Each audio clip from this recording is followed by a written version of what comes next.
Welcome to Ask the Expert, a web series designed to provide you with practical information on business and finance. I am your host, Nicole Pride. So today we are talking about the repayment of federal student loans after the 3-year pause that was issued by the federal government in response to COVID. Last month, interest began accumulating on these loans, and now students are finding themselves, or borrowers are finding themselves having to repay their loans. So, according to the US Federal Reserve Education Data Initiative, there are 43.5 million student loan borrowers across the US. 43.5 million borrowers. And the average loan amount is nearly $38,000. Also, according to the Institute of Financial Loan Advisors, over half of all student loan borrowers are over the age of 30. A quarter of the borrowers are over the age of 45, and the fastest growing population of student borrowers who are struggling and carrying student debt are over 65. So, this is an issue that affects many. And to help us sort it all out today is Dr. Aigner Holmes. Dr. Holmes graduated from the St. Peter's University with a doctoral degree in higher education. So we're so happy to have her here today. She has more than 10 years of experience in education, including working as the director of the Education Opportunity Fund program at the Atlantic Cape Community College. She's also the COO of the Boys and Girls Club, and she just has a gift of making education fun and really has a passion to helping people reach their full potential. So we are so happy to have you here today, Dr. Holmes. Hi, awesome to be here. Thank you so much. Yes. So this is really a hot topic. Like I said, it affects so many people, and it's just major. So, what is the first step in developing a repayment plan after this 3-year pause? And 3 years ago, people were accustomed to having their monthly payments, and then without having to pay for the last 3 years, they may no longer be setting that money aside. They now may be in the habit of spending that money, and things are different now than where they were 3 years ago. There's higher inflation, people's lifestyles may have changed. So, how do they go back to easing back into this groove of repaying their loans? Well, the first thing that I would say, Nicole, and to everyone, breathe. All right. So it's definitely a very important topic. Going back into repayment after being out for so many months and so many years due to COVID. And I know there has been a whole host of programs and opportunities and things that have been offered to student borrowers. So the first thing that I would say is you want to get in contact with your lender. A lot of students that may have had or known who the lender was 3 years ago, your lender could potentially have changed. We find that lenders typically do change if they fail to renew their contract with the Department of Education, or if they decide that they just want to go ahead and sell your loan to another service provider. So the first thing would be to get in contact with your service lender. I do have a slide that talks about identifying your student servicer. So in here, you just want to make sure you contact your school. If you are unaware of who that provider is, or you just have a few questions, contact the school in which you borrowed the loan from. And when you give them a call, they'll tell you who your lender is. You can also go into studentaid.gov, and you can also review who your lender will be. What is the status of your loan? That's very important because a lot of students are in belief that they're in good standing until they go back to school or want to go back to school and roll back, and then they're in a default status. And of course, default on your credit report will prevent you from being able to go back to school unless you resolve the loan, the balance of the loan. Well, that's a good point about knowing the status of your loan. I have a family member who logged into her account, and it showed that she had a zero balance, and she was just astonished and happy. But that was just really surprising for her. And so, how do people realize what their status is, and how can they confirm that they have that zero balance? It's kind of hard to believe when you log in and you have thousands of dollars. Yes. Yeah, yeah, yeah. It's a miracle. It's amazing. Yes. But it is doable. With the funding or the program that Biden did extend to Americans, which I know a lot of individuals have had their loan resolved or a portion of their student loan resolved. But you want to make sure you contact your service provider to confirm, because as I mentioned, what happens often is if your loan is transferred into a new provider, your credit report is going to reflect a zero balance because that particular provider no longer has your information. And Mm. back into your account a few months later, or a year later even, and then you see, wait a minute, the loan is back. So you just want to make sure that you truly have a zero balance. You also want to know, where did that zero balance come from? You want to Mhm. confirm, was it through a program that I applied for? Was it something that happened with my loan service provider? And then you can be in the know, so then if any information or anything new comes up, you have something to go by in regards to how that balance became zero or is not zero. So I need to go back to that family member because they shouldn't get too happy just yet, it sounds like, huh? Tell 'em it's a great thing and it's definitely doable, but we want to make sure we double check ourselves before Okay. we, finalize it. Yes. Um, so the other thing that I want to mention again, you want to make sure your loan is in good standing, or you want to check and see what that status is. Do not panic if it is in default. One thing that I will also say is that the loan service providers, they're not mean and malicious. They're not out to get you. They do want to work with you. The goal is that they're receiving or working with as many students as possible. They would rather you pay $1 than to pay $0, right? And so if you contact them and you're transparent about your situation, you're transparent about the fact that you can't afford $1,000 a month, they will work out a plan with you. If you go into studentaid.gov, even prior to you finishing school, they have an option in there which you can actually review their payment plans. And you can go ahead and opt to select the payment plan that works for you. If your financials change from the time that you selected a payment plan and you need to go ahead and you need to alter that, you want to make sure that they are aware of that as soon as possible, because they're going to be expecting for you to make payments based on that payment plan that you accepted. It's completely okay if you go back and say, look, I can't afford this. They will work out different options with you. And I know later down the line in the conversation, we will discuss those different options that you do have as a student borrower. I was looking at something really recently in preparation for this discussion, actually. I think it was the US Department of Education mentioned something about a Fresh Start program for those who may have been in default before COVID. Yes. Do you know a little bit about that? So, in regards to the Fresh Start program, to be honest with you, it's been around for many years. I think that the name is just a Fresh Start program to kind of introduce it, because now at this point, a lot of people are in panic mode, and it's, I have to repay. Maybe my job situation has changed. I don't even know where to begin, and it was a little bit of comfort, not having to worry about that for some time. The Fresh Start program, if you are in default, they want people to go out and finish their degrees if possible. And a lot of individuals don't finish their degree because the balance is too high, or they were caught up in the loan or balance with their whether it's with their school or their loan, in which they can't afford. That Fresh Start program will allow for you to contact your service provider, make a payment plan. It can be the very bare of the minimum. And I know before in the past, this program, while it was in existence, it wasn't as flexible as it is now. But because they're trying to give individuals a little bit of a cushion, and not burden them too much, recognizing everything that we've all had to deal with within the past few years, you can go in and you can make a payment to the bare of the bare minimum in order for you to come out of default and back in good standing with your loan. That's what that program would entail. Great. Thank you for that. Yes. So when we talk about knowing your options, again, you want to be transparent, because only in transparency, the lender will be able to give you the right answers for yourself.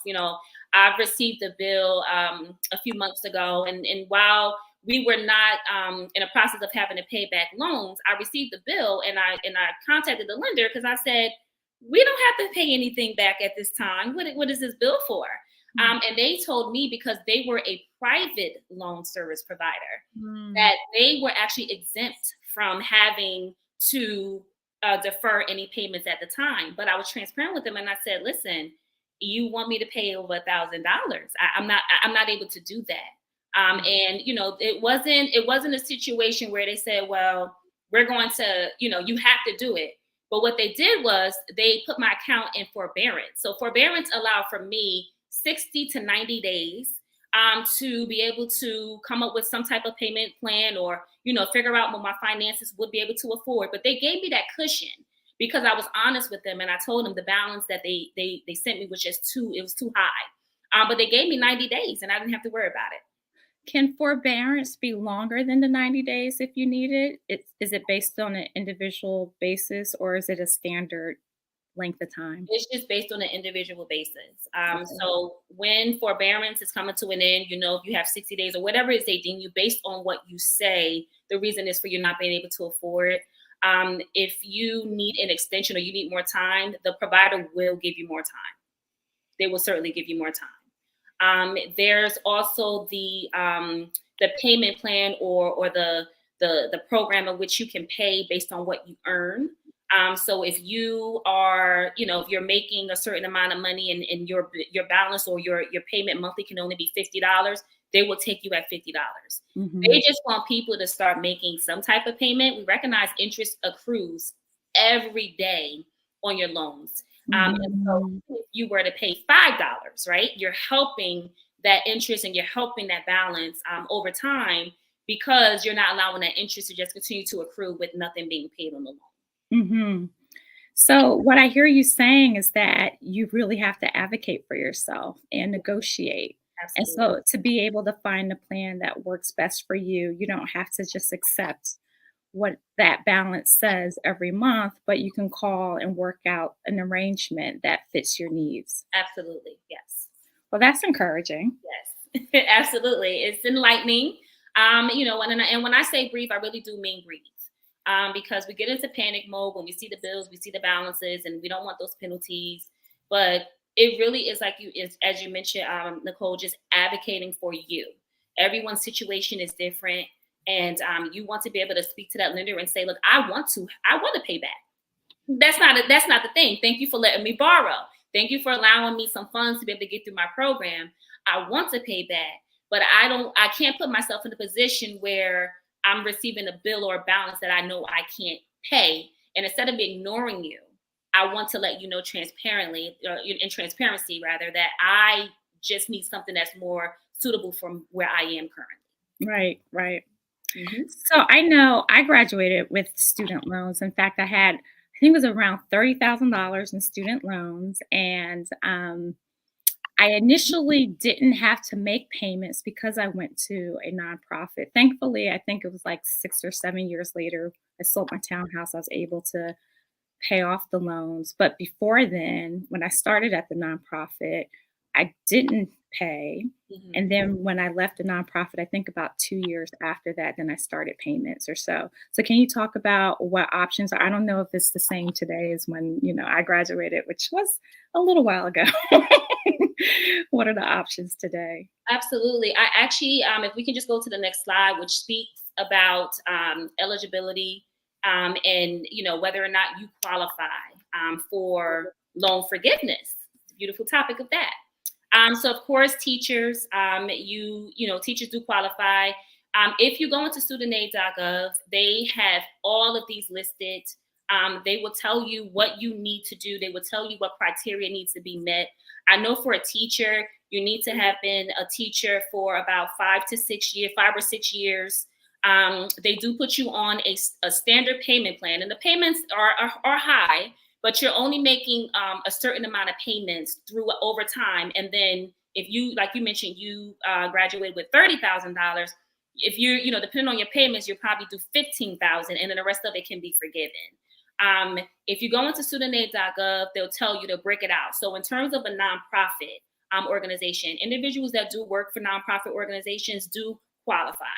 Um, the studentaid.gov website, if your job is a qualifying organization, it will come up in that website, and then you can go ahead and say, "Hey, I'm an employee at this company. I see that based on me being an employee here, I meet, at least that criteria.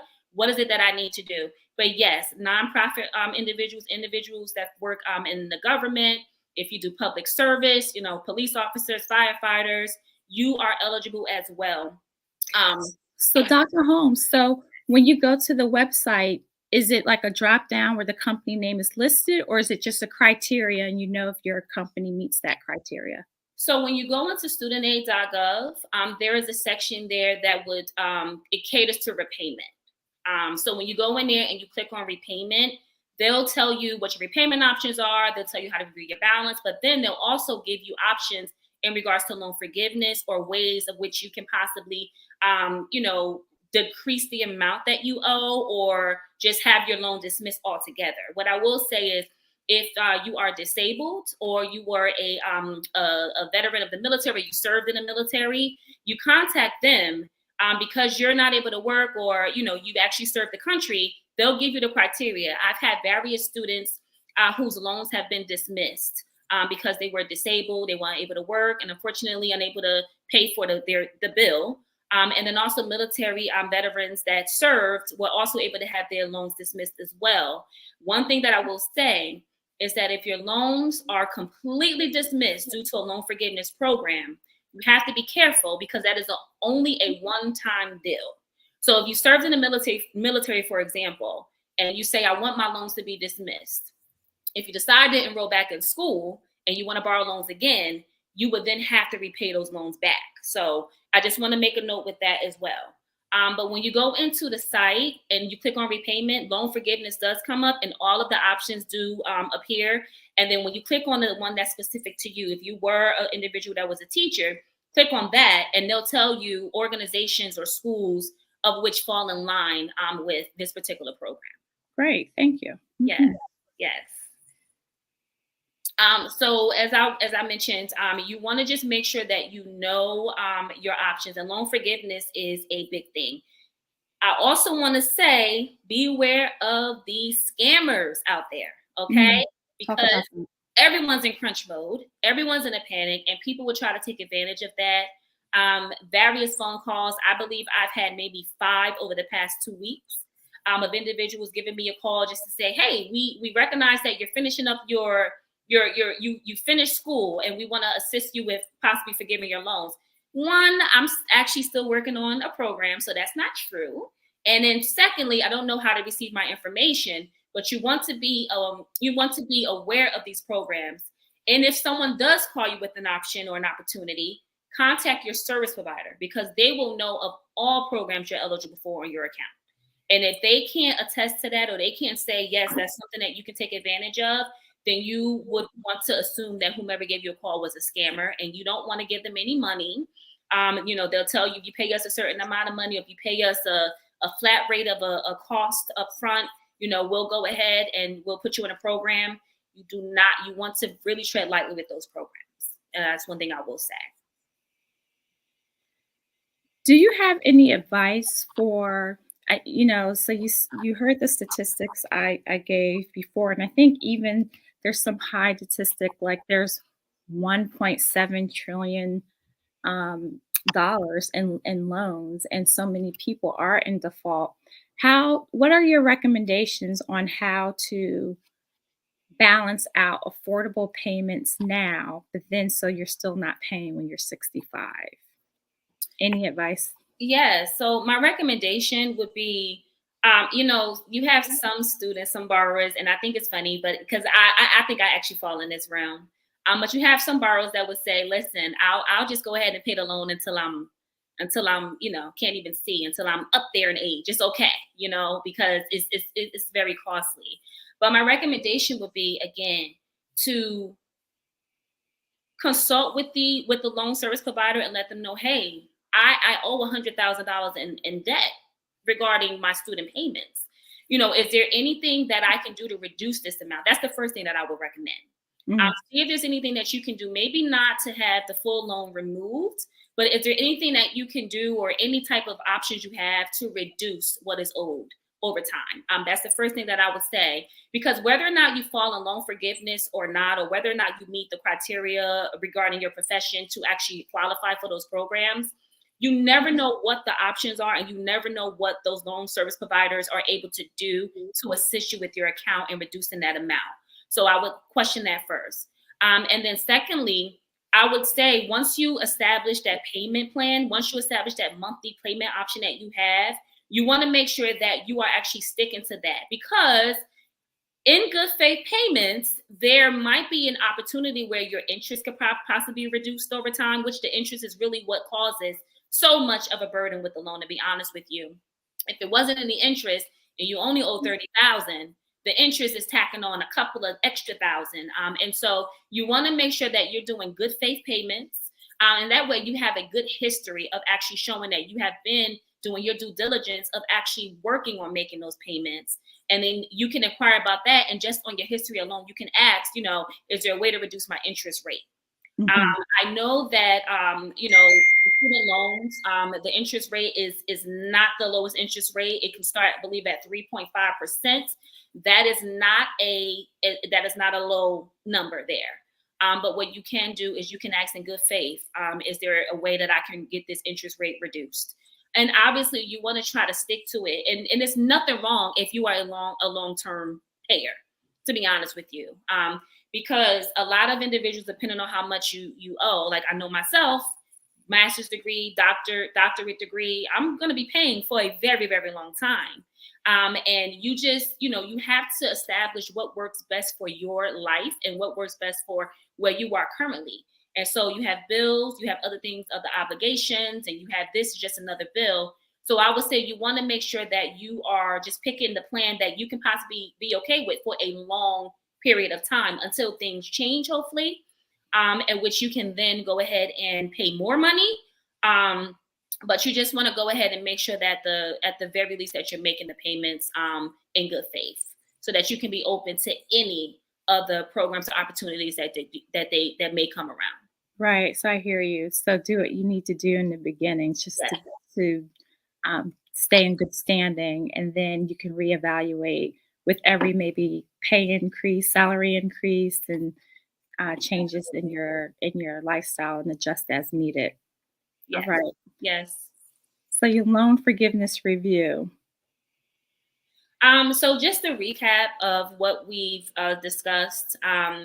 Again, studentaid.gov is the rule book for all student borrowers, whether you're in school or out. That is the rule book. You want to go in that website whenever you have any questions, and you want to make sure that you're checking the status of your aid.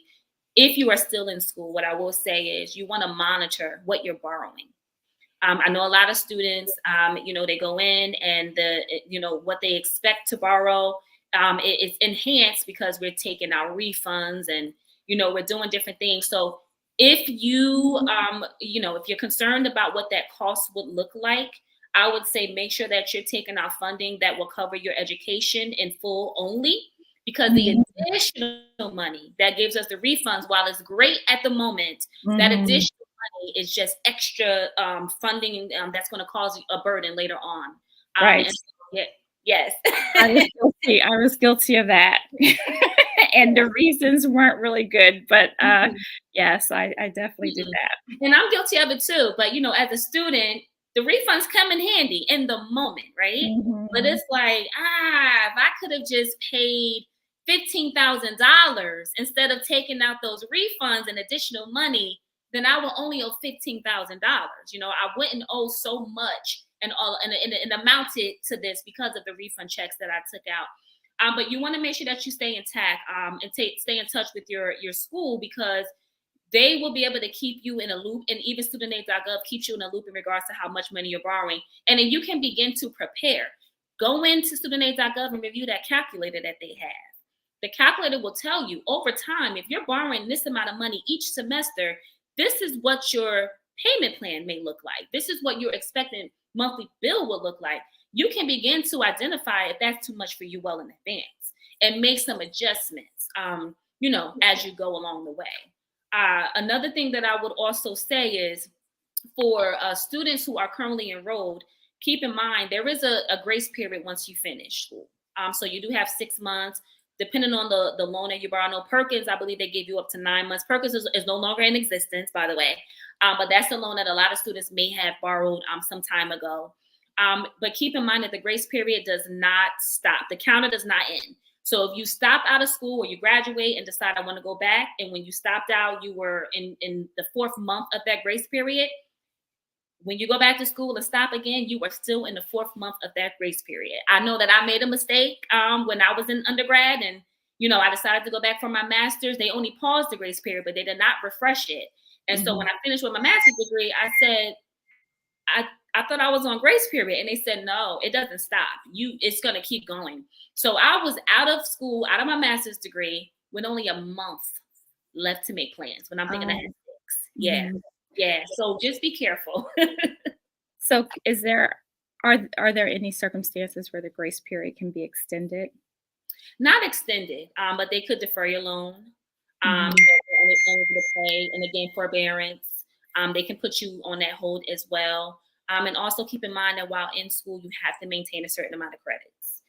So for a grad student, you need to have at least 3, and then for an undergrad student, you need to have at least 6. If you have anything less than that, then the lender, regardless of whether you're in school or not, is going to contact you for payment on your aid. And again, same. I went through the process. I was working on my doctoral degree. I only had a class that was 2 credits, and they were calling me for payment. And I let them know, listen, I'm still in school. I'm still a student. And they did put my account on a forbearance. So forbearance and deferments, they will work with you. They will extend them as long as as you need. As long as you can be honest about why you need that extension. But the worst case that I would say is for you to say nothing at all.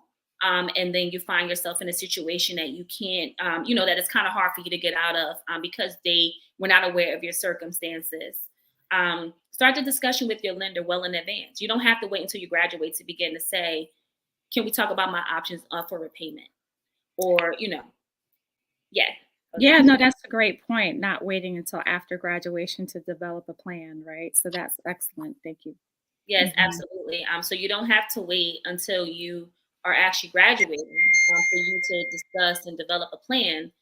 You want to be able to start that conversation early in advance so that you can begin to see where you are. If you're thinking of going into a program to further your education, keep in mind that while in undergrad, you can only receive up to a certain amount of loans, but as a grad student, they do extend that. So as a grad student, you could receive up to 138,500 in student loans. While in undergrad, that number is a lot less. So you want to just keep in mind of where you are going into your final session, so that you can basically see yourself and visualize where, what would be the best thing for you. I know a lot of individuals don't proceed with their master's degree because they're looking at the debt that they're going to face well in advance. But if you begin that repayment conversation early on, then you can begin to set yourself on a path, to further your education and not put yourself in a loophole.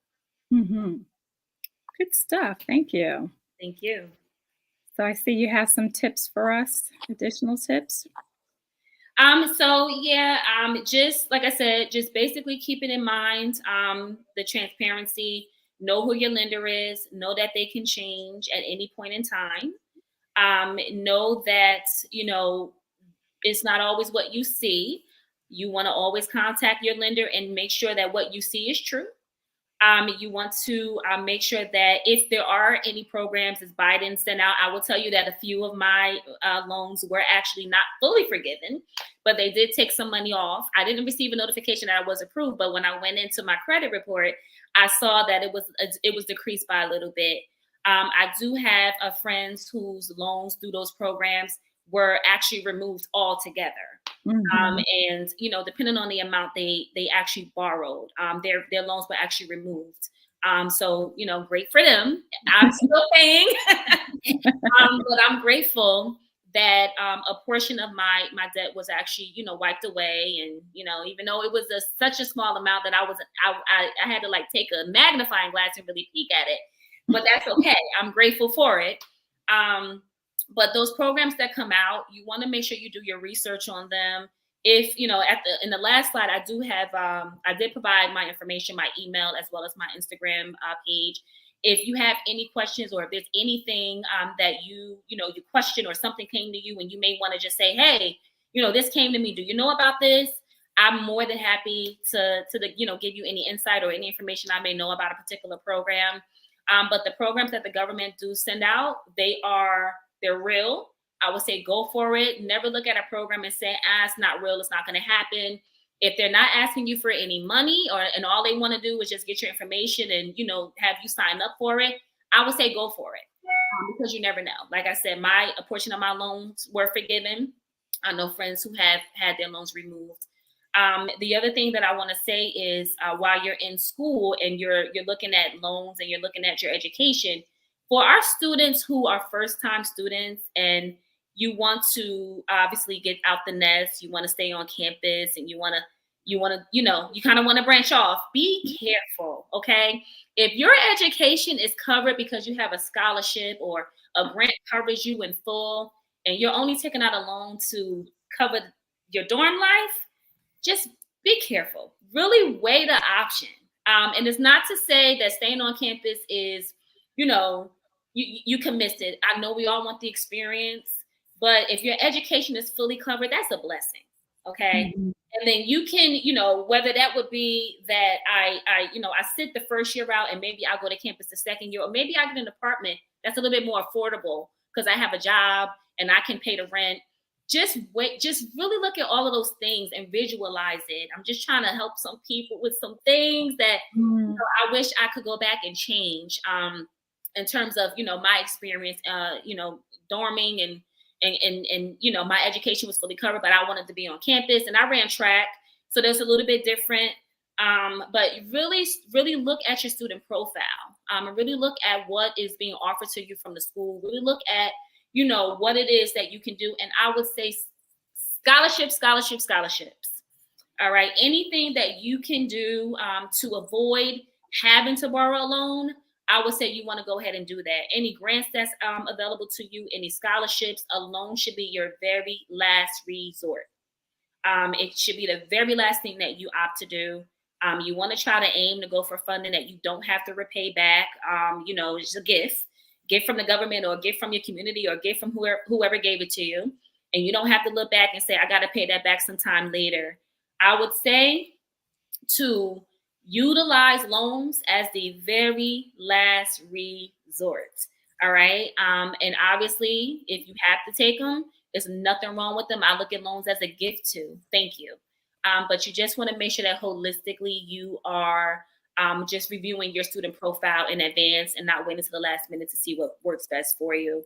And again, my final tip I would say is just be as transparent as possible with your school, with your lender. Let them know I don't need a refund, not this semester. I'm good. I got my laptop. I had what I need. I don't need a refund. Let them know so that you're not in a position years later of which you really were not aware you would be in.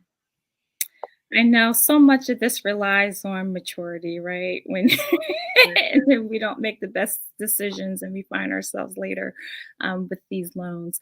We have a question from someone in our community asking, do these tips apply to the Parent Plus loans as well?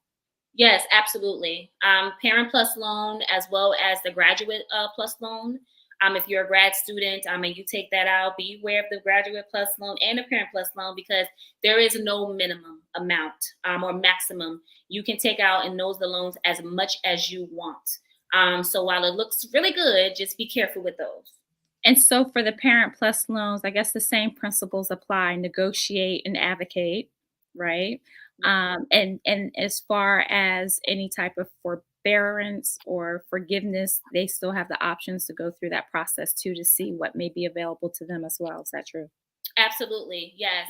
So any loan that is given by the government, which would be the Parent Plus, subsidized, unsubsidized loan, the Graduate Plus loan, all of those loans fall in this category. Now, I know some of us may opt to do a private loan, right? Whether that would be a bank loan or Sally Mae or any type of private loan that is not given to you by through FAFSA. Everything applies. Now with the private loan, those rules could be different, right? Because that's a private lender that is giving you that loan. And so in terms of, not to say they won't work with you, I know individuals that have had that, right? but not that they won't work with you, but they do not have to follow the same guidelines as I mentioned earlier as federal government. Yes, and I see in the chat someone wrote, it is wise to consolidate your loan. Absolutely, yes. It is wise to consolidate your loan, but keep in mind, depending on how much you owe, even consolidation can be a burden. All right. So it depending on how much you owe. So if you owe $100,000 of different loans that you had to borrow over time, consolidation will bring everything down to that one payment in which you don't have to pay so many of them. It can bring it down to one payment, but consolidation, depending on how much you owe, can be a lot. So even through consolidation, even after I consolidated my loans, I still connected with them and said, even through this consolidation, Well, it doesn't change the amount, right? You owe what you yes, owe. But absolutely. I think the convenience of it, of having one payment due date, Hmm. just one payment a month to make, makes it easier and easier for you to not to miss a payment or fall behind in that regard. But it doesn't reduce your loan amount. No, no, but I just, while consolidation is great, I still want everyone to know you can still let them know that even through consolidation, this payment is too much. Even through you bringing everything into that one payment can still be more than your rent depending on how much you borrow, right? And so even then you can tell them I'm happy it's been consolidated and this is great, but I still need more of assistance. I still need to know what else can I do to reduce it down a little bit more, or what options do I have. I don't want anyone to believe that you're just locked in. They gave me one thing, so that's it. No, you advocate for yourself until it fits what you need. Is what I'm basically going Mhm. Yes, and I think that's just advice across the board because a payment is better than no payment. at. So the Hmm. lenders don't want you to default. Yes. So you just really have to negotiate. So this is really helpful. Thank you so much. Any last words you want to leave? You gave us so many good tips. I think you may have covered it all, but is there any one thing that you say, oh, you didn't emphasize that you want to share with us today? I would just say to anyone that is going through the repayment process, or anyone that is currently in school, or even thinking about furthering your education, I would just say don't let the stats scare you, right? Don't let what you see in terms of the amount that people owe across the country, or just the fear of, oh my goodness, where is this going to put me? Everything will work itself out. And so I just, I'm an advocate for education. I think that, if it is in your heart to be able to go and further your education and do it, I would say don't let what it looks like deter you. You want to make sure that you look out for, like I said, grants, even on a graduate level, they're there. Grants or any scholarship opportunities, you want to make sure you go ahead and utilize those. But if you have to borrow a loan, I would say don't let that scare you into not going to school. You have some tips. You a little bit more. Get motivated, because at the end of the day, if you are advocating for yourself, if you are transparent, everything will work itself out.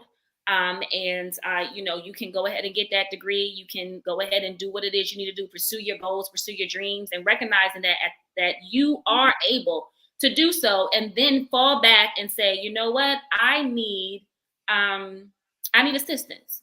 I got this master's degree and I need assistance. And so if I could say anything today, just, invest in you, whatever that looks like, invest in yourself, whatever you feel you need to do to, reach the goals that you want to achieve. And don't let the stats fool you or scare you into not doing so, because at the end of the day, there are options. Y Yeah, I think if anything, the stats should make you feel like you're not alone, right? And Yes. so there's no shame in having to take out student loans, right? And you to your point, you have to be smart about it to be able to take out loans as best as possible that makes it affordable for you to repay them.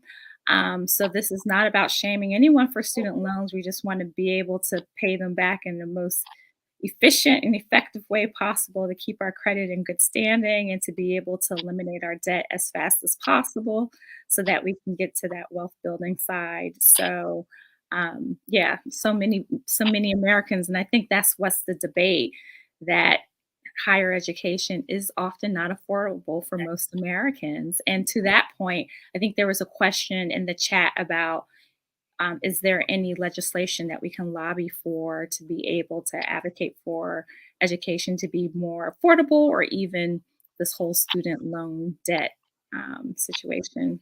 So I don't know if you want to speak to that. So there's always ways of which you can advocate for costs to be affordable.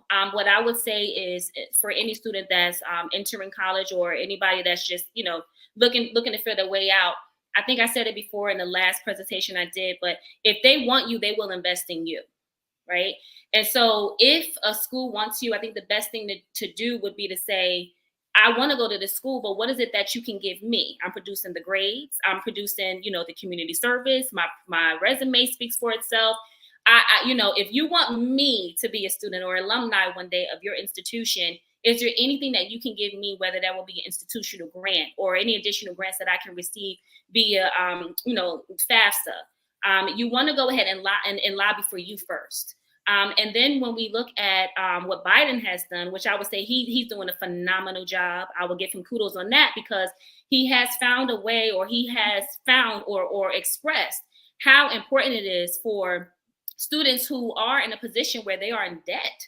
And some are in debt, in debt for I don't know how long in terms of student loans. But he's looking for ways of which that we can actually try to come out with some air on with this thing. Whether that would be, like I said, forgiving some loans, maybe not all, but something, anything, any little bit helps. When you look at the federal government, and you look at Department of Education, I believe that they are also doing, work in terms of trying to make things a little bit more affordable and trying to be flexible and adjustable, for students. So that way they don't feel as if, going to school is going to just put me in a debt hole that I really don't want. And they want you to go to school. And so I think that they are doing their part in terms of trying to make things a little bit easier for students. And just trying to give us different options. But what I would say is you want to select the school that suits you. When you go in for whether that's your master's degree, undergrad, or your doctorate degree or certificate, you want to go for the school that you can afford, one, and also one that is going to invest in you by saying, hey, we really want you to come here. And so we're going to give you a scholarship just because, you have come with such a great portfolio to back your name. And I would say that would be the best thing to do while trying to find ways to kind of like find education that is going to cost, because the education is going to cost what it is going to cost. Unfortunately, we're not able to change that, but we can change, who we allow to receive our funding. We can change, what institution we decide that we want to go to. And it may be the institution that has given us a free ride, or an institution that has said, we really want you here that much that we're willing to go ahead and give you $5,000 scholarships every semester, because we really want to invest in you, because we know that once you graduate from this school that you'll be able to really carry on and say that, this is the school I went to and they work with me. And so to that answer, I guess that's what I would say for anyone that's looking for the best fit for them. Mhm. Yes. So there's another question about whether this interview will be on replay. You can find it on our social media channels, primarily YouTube. We always have our recordings available in our archives for you to view. So thank you. So I think that concludes our discussion today. You've been so helpful, a wealth of information. We just appreciate you coming and just being able to share with us and help us navigate the student repayment loan thing. So thank you. So that concludes our episode for today. Join us next week, same day, same time. Bye. Bye-bye.